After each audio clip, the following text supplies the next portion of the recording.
Now, there's disturbing new evidence that thousands of people may have been given blood that was contaminated with lethal viruses, including HIV and hepatitis, despite warnings that it could be infected. An inquiry opens this morning to establish whether 4,500 haemophilia patients were exposed with the full knowledge of the medical authorities. Well, Andrew March got the HIV virus after he was given contaminated blood products, and he's here with us now. Good morning to you. This is the most devastating news, isn't it? Yes. And there was one haemophiliac we talked to a bit earlier on who said that he feels that you're all used as guinea pigs. What do you feel? I totally agree. Majority of us may very well have been used in some sort of clinical trials that may have included tests and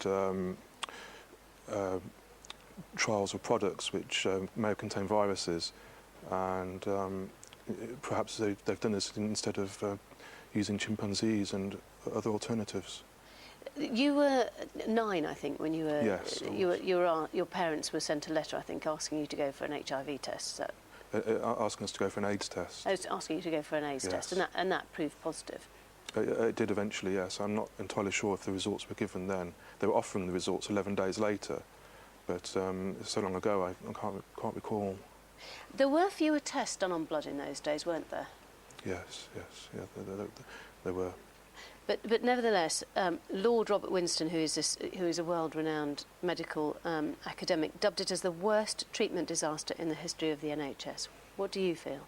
I completely agree. I believe we need a government public inquiry, one that actually comes out of the government, not a necessarily independent one, to fully look into this and to discover the truth about what happened, and perhaps to bring some justice. Because this was a life sentence for you all, wasn't it? I mean, I think they were talking about 4,000 haemophiliacs, or about 4,000 haemophiliacs who were given these blood products, and I think 2,000 have died. Yes, it's a considerable number.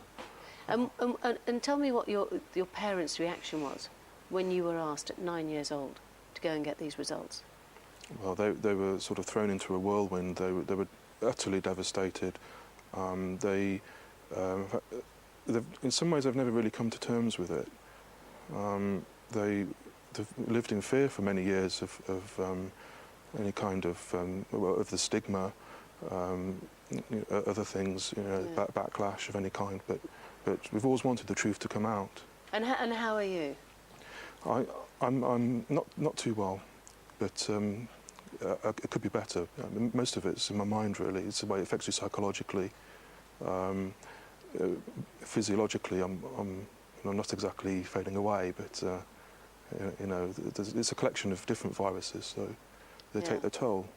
I'm sure they do. Well, fingers crossed then that you do get what you want. Andrew March, thank you very much for coming in and talking to us this morning. It's true.